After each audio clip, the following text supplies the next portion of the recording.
welcome to Engagement That Scales. It's great to have you because it's been a while since we've caught up. Yes, I know. We definitely need to catch up. And since we've caught up, I think you've written a book, rebranded, Some uh, things. got combined with another organization. So, tell me what's going on before we get started. Because Yeah, so a lot has been happening. So in April or May, we basically we were approached by Amit Nagajaran, who's a colleague in the association industry, and he's somebody who um, has owned and sold several companies. And we've worked with him before, I knew him. And he said, I'm interested in your business. And we're like, really? Because we're consultants, like we're not the kind of, we're not software, like we don't have a product you can just buy. So it was very intriguing. And so as it turns out, he's building a family of companies that help purpose-driven organizations to have greater growth and impact. So the his the conglomerate, I guess, is called Blue Cypress, and we are now part of it because this is very exciting, and we wanted, of course, to be in with that. But we're with several other companies, and we all work with associations and nonprofits and any purpose-driven organization that really wants to grow and scale and specifically to grow their impact in whatever they do. So obviously that's different things for different kinds of companies and organizations, but growth is the big sort of message, that we're pushing. And so as part of that, we rebranded from Human Workplaces to Propel, because Propel, we help push you towards um, basically better culture and strategy and execution. So those are the three pillars of our new stuff. And really, what we're doing is reimagining strategic planning for the association industry specifically, alongside our regular culture consulting, deeper dive culture assessments and things like that. So, strategic planning is something that's been done the same way for a very, very, very, very long time. And now the world is different. And of course, in 2020, we know even better how different the world can be and how fast things can just be completely upended. So there's lots of ways to think differently about how you plan, how you plan to evolve. tell me about that because we also would. I mean, we do it under the guise of community strategy, but that can also be organizational strategy depending on Yeah, the overall. as it should be, Um, for sure. and we have a pretty different approach to strategic planning too. So I'd love to hear kind of not the specifics, but um, what do you think needs to change? Like, what are the big things that need to change about it? Yeah, so it's actually pretty simple, and you'll you'll recognize everything I'm about to say, but it's basically a much shorter time frame. So forget the 3 to 5 year cycle, but take your big lofty vision and chunk it down into 1 year, quarterly. What is the thing I need to do today that moves the needle towards my overall organizational goal?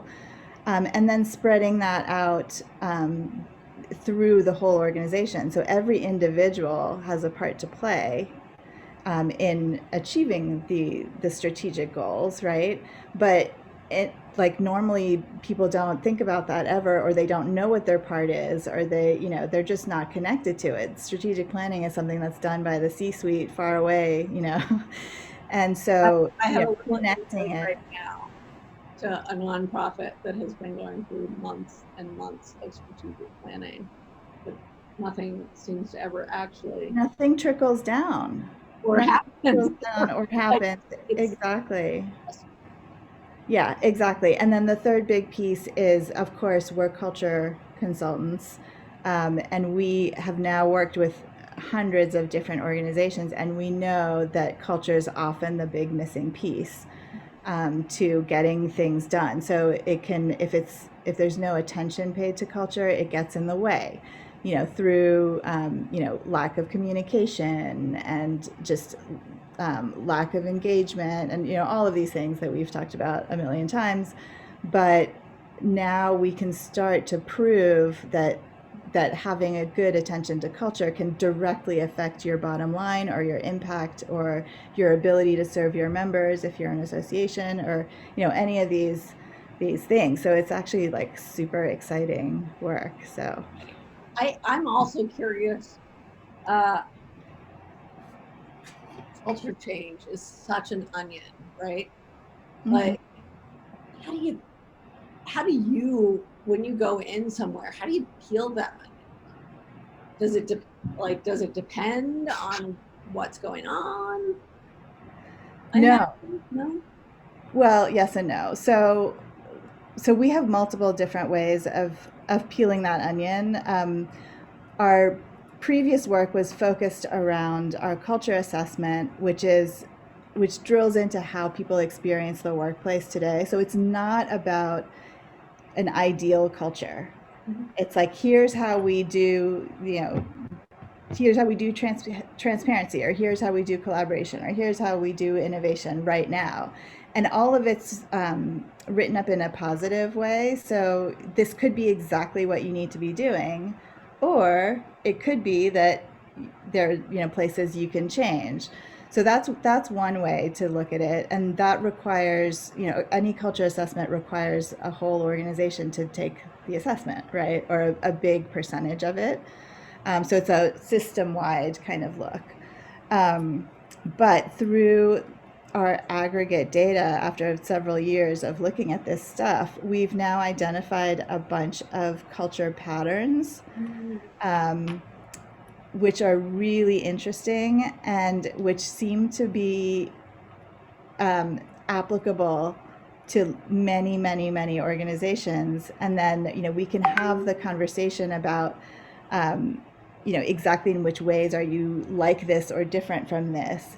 But one example would be for innovation. So there's a pattern where we love to talk about innovation, where we love to be purpose-driven, we're creative, we're interested in the concepts of innovation, but we actually have no internal processes for experimentation, right? There's no systems for being able to try things, so it's like we talk the talk, but we don't walk the walk. That's one. It's funny to me because at some point we work with a lot of governance structure. So at some point I was looking at budgets and I'm like, we need a line for patience, right? We just need a bucket of undefined time that we don't know how we're going to use it, but we'll figure it out. Right. And we don't have that. Exactly. Yeah, and in the corporate world, Google's 20% time, and there are some good examples, but in the nonprofit and association sectors, there's a lot less of that, except where it comes to doing more with less resources, where there's obviously some creativity that's happened there over the years. But yeah, it's just very granular, and people don't think of culture as being a granular thing. But as soon as you start to pay attention to that stuff, immediately you come up with tons of ideas of little tweaks that you can make that will just, the doors will open. Yeah, it's very similar to how we think about engagement as well, which is when we think about culture, we look at the fractal, right? The minimum pattern that kind of builds to create that. And it's the individual behavior. How often do people ask questions? And then you get into the power dynamics very quickly, because who's allowed to ask questions is usually the question, not how many questions. So And that's not something we often directly address, but it's something that's on my mind a lot, because you get into very, very deep-seated mindsets around what should and shouldn't be. Yeah, so that's interesting to me. You think has that changed at all in this year with the pandemic and everything? I think, well, one of the opportunities that I think is interesting is the pandemic has shown, like, exploded so much that I don't know where all the chips are going to fall, right? Yeah. And with change, it's this inflection point, right? Like, and if you're just getting small inflection points, you can go back to the way things were pretty quickly if they're not invested in. Yeah. If it's an inflection point at a big enough impact level, then it flips the whole system. So that's where I'm like, I don't know. Like, Yeah, it's, maybe in the next few months you'll start to see those chips falling. I think one thing it has shown to me is it's exposed or revealed a little more about who can change and who can't change. Meaning, who are the people who really go back to their comfort zone and sort of reject what's going on. Yeah. Yeah, so for us, it's actually interesting because we're very focused on what we're calling a return to the workplace, but it's not literally, because we know that workplaces will never be the same, but some things, once obviously the vaccine is out there and, things can sort of go back to normal. It's We want to pay attention to what, I mean, just like you're saying, but from a systems perspective, like what goes back to normal and what never goes back to how it was.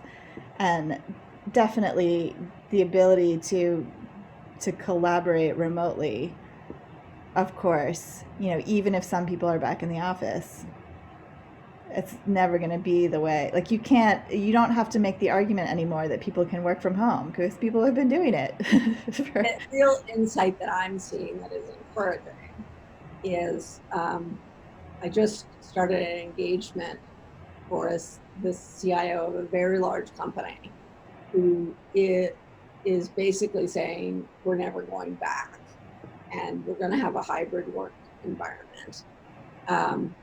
And what I'm hearing from that is, oh, we finally realized that the platform called the office, that we think of as the headquarters office, even though we're international, is the container of our culture. And implicitly, we just allowed that to kind of happen.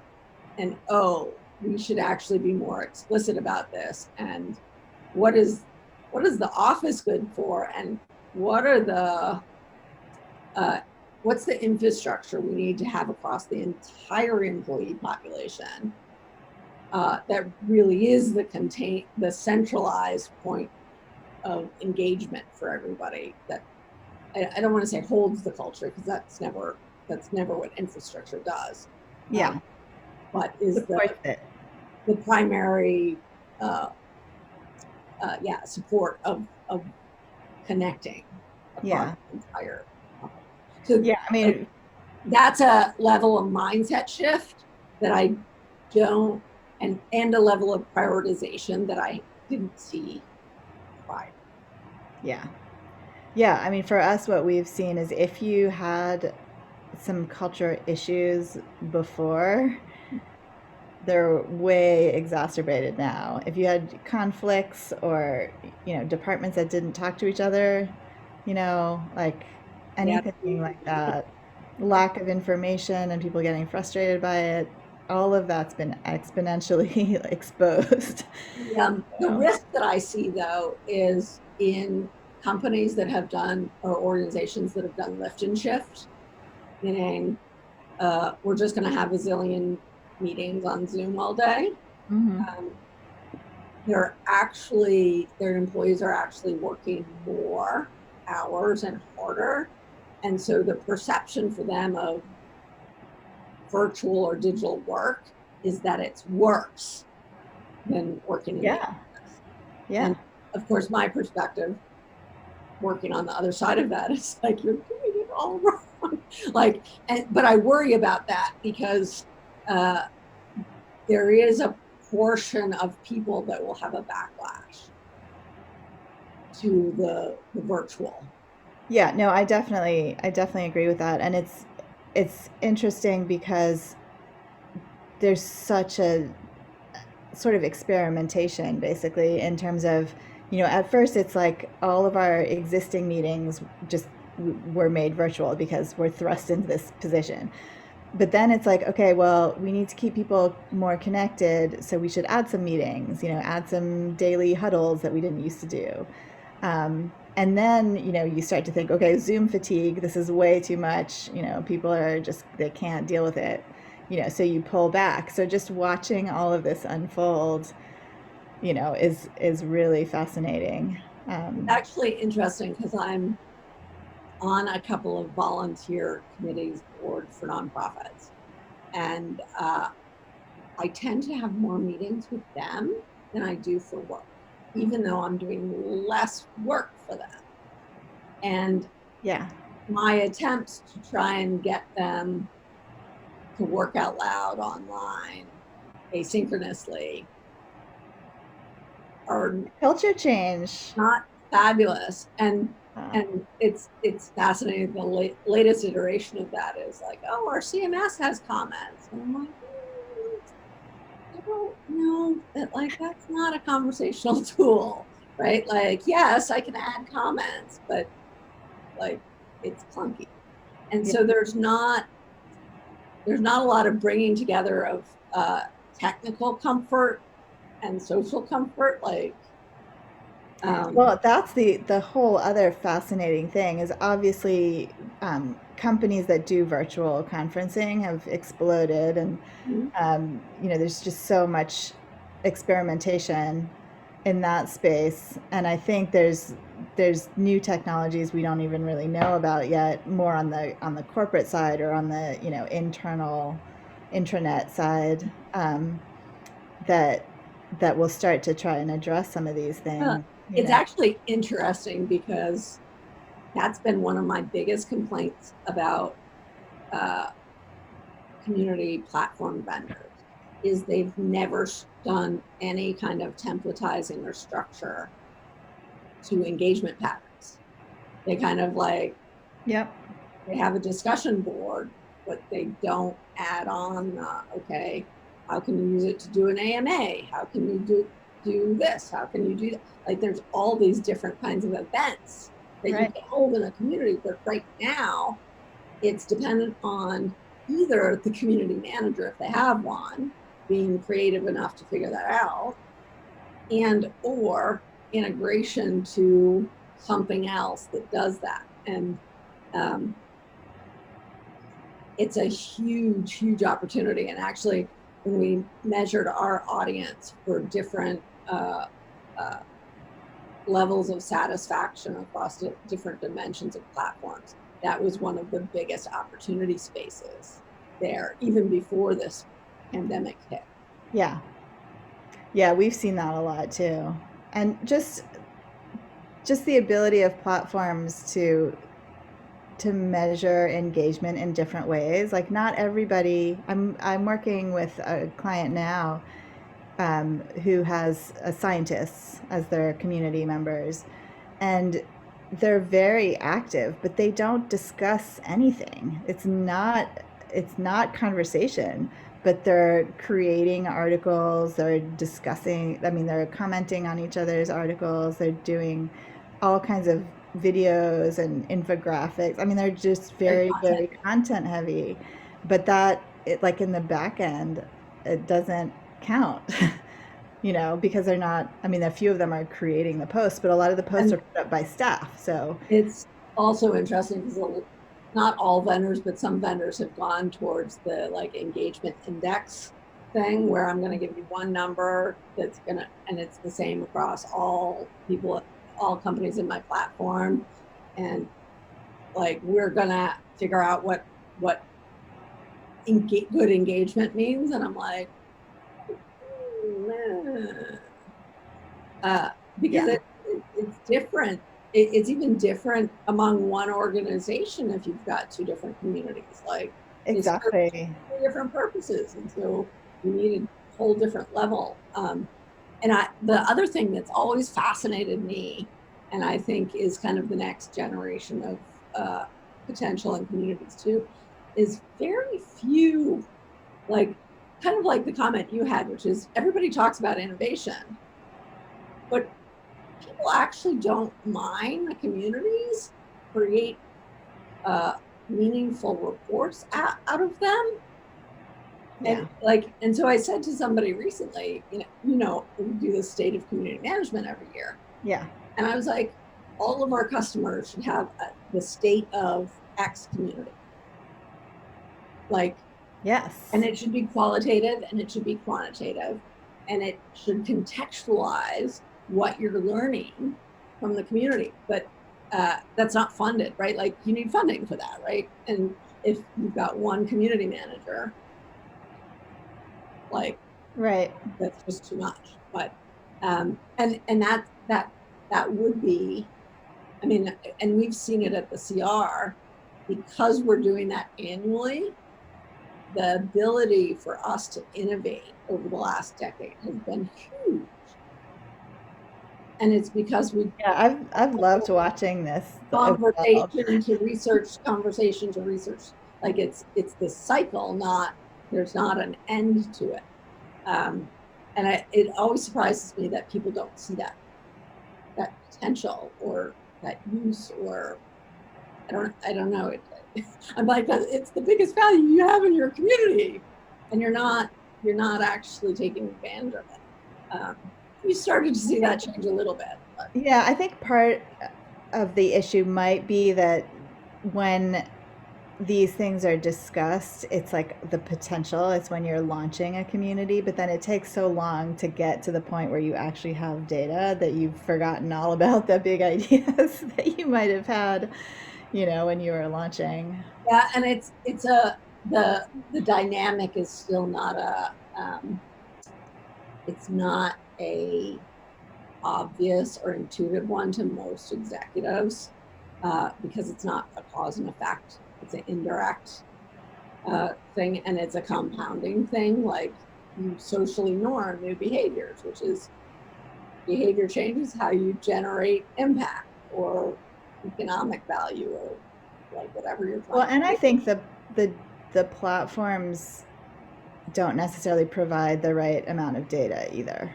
So there's not structured in the way. Yeah, not exactly. There's too much analysis that would have to be done externally by somebody, and it's like kind of the same. You're relying on a very small number of community managers to do all these things, and they can't be experts in all these things and be a community manager. Like, you just can't do all of that stuff.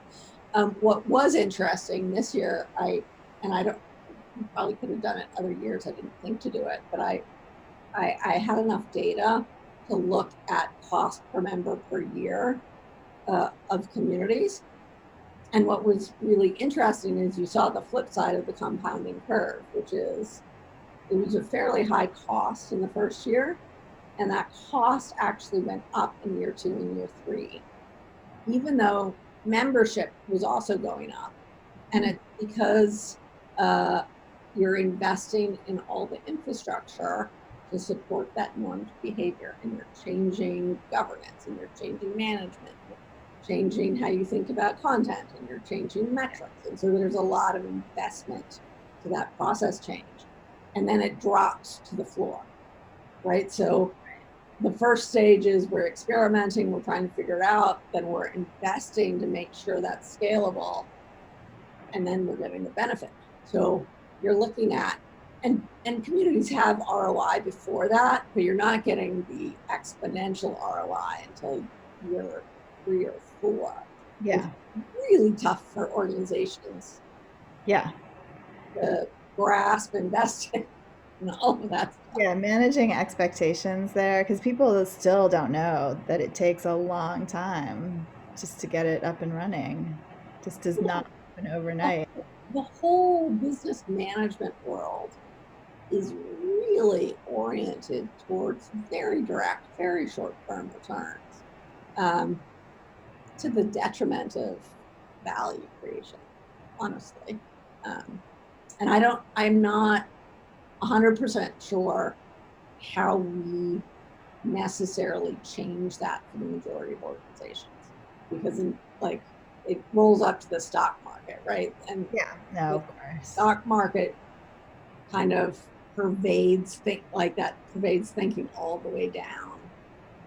But that's why if they could actually use their communities for, trend research and stuff that could be much shorter term, because trends don't last a long time necessarily either, right? But that's partly, better data and better tech, and then partly just the right attention and asking the right questions and using your communities as focus groups, but on a really regular basis. Yeah. And in a way that drives a specific. On a very integrated, Right. circuitous basis. It's not like that ever stops. Like it should be part of Yeah. that process, and it's not. That's still very divided in organizations right now. Are you seeing any exploration into machine learning or AI when it comes to community data? How's Um, it happening? the interesting challenge there is, unless you have a lot of community engagement, AI doesn't work very well. Yeah, there's not enough data. Yeah. Not enough data, so then it produces a very limited support. But if you have years of data, you can really cut down on duplication of content, and you can connect all the, like, if you use AI on social networks, you can really surface the people that others should know. So Yeah. it is a great complement to community management in that respect. It takes off a lot of the administrative, um, very detail oriented but repetitive work. Yeah. Yeah. Yeah, that's fascinating. I've been a little out of the loop on that side of things for a while. Well, So, and honestly, I think a lot of people have put the cart before the horse, right? Like they don't have well functioning communities, but they're interested in AI, and you're like, well, first, yeah, first, you should figure out how your community needs to work to support the business objective. And then you can invest in this infrastructure, right? Like then your investment pays off. But if you invest in AI before you kind of know how to get that engagement and that change, uh, you're slamming into a brick wall faster. hmm So I think that's not really well understood. I think cart before the horse is pretty much a systemic problem everywhere. And it's partly even, building a big platform before building a little one to just see if you've got the people who are willing to interact in that way. Or Yeah, and so there's some organizations who have the leadership to really be able to have that patience, and there's a lot more that just things are okay even though everybody's stressed, that they haven't felt the pain enough to really change. yeah. uh, and it's hard, to really address that, in project work from the outside, right? Like Yeah. people have to be motivated to, Right. do Right. it. So Well, Maddie, it's been great to catch up with you. And it sounds like you're doing some fascinating work. Before I let you go, I thought it would be really cool to understand what books are on your stack. Ah, so I have a book called They Ask You Answer, which is a marketing, it's all about marketing, which of course is my focus right now. Um, and I wish my stack was here so I could remember. But I've bought a lot of books related to equity and diversity. There's one I'm very excited to read that's about, it's called Uncomfortable Conversations with a Black Man. Oh, yeah, yeah. That just That, came out, right? yes, it Those sounds, videos are, and I'm gonna butcher his name if I say it, so I'm not gonna say yeah. it. Uh, but I've been listening to his videos and they're excellent. Oh, good. Yeah. So I'm not even that, I've seen one or two, but I'm very excited to read this book. So those are the two that are on the next in the list, basically. My list includes Cast. I don't know if you've read that. No. Cast by Isabella Wilkerson. It's about the power levels in American Yeah. society that are unspoken. Um, Unbound by Heather Boucher, who Boucher, pronounce her last name, but she is an economist that worked for Hillary Clinton and has done a lot about like how more equitable economies are actually more valuable. Um, Together by Vivek Murthy, who's the incoming and the past Surgeon General. But he's talking a lot about the mental, physical health, like Yeah. how to integrate that and what do you really need. Um, and there's not, I'm really into the power thing now. So there's another one called The Purpose of Power that's on my list too. So those are the ones I'm digging into over vacation. Yeah, Not all I'm of them, hoping but to get some reading done over the holidays. We're officially closed for the week between Christmas and New Year's because we've been working so hard on this launch. I was like, if we don't take some time now before things really kick off, like we need it. So I have a huge pile of fiction books I just put in my Amazon. I haven't bought them yet, but yeah, I think I have like 20 books in there that I'm about to purchase. and actually, I'll also recommend one that I read last winter called Braiding Sweetgrass. It's by a Native American botanist. And Oh, it's very lyrical.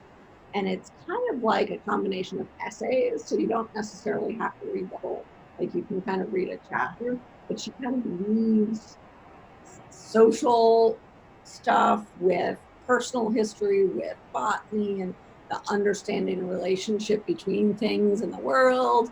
It's a very lovely book to read, as nice. well as like uh, just uh, giving you some different perspective around how do you think about our role and interaction with the rest of the world. That's one I would recommend as well. Maddie, it was great to have you. Have a fabulous rest of 2020, Yes, or you maybe I should say have a fabulous 2021, and let's just shut the door on yes. 2021. Like 13 days ago or Rip something. that leaf off the page, out of the notebook, and we'll catch up again in the new year. Yeah, definitely. It was great talking to you. Here, Talk to you bye. soon. Bye.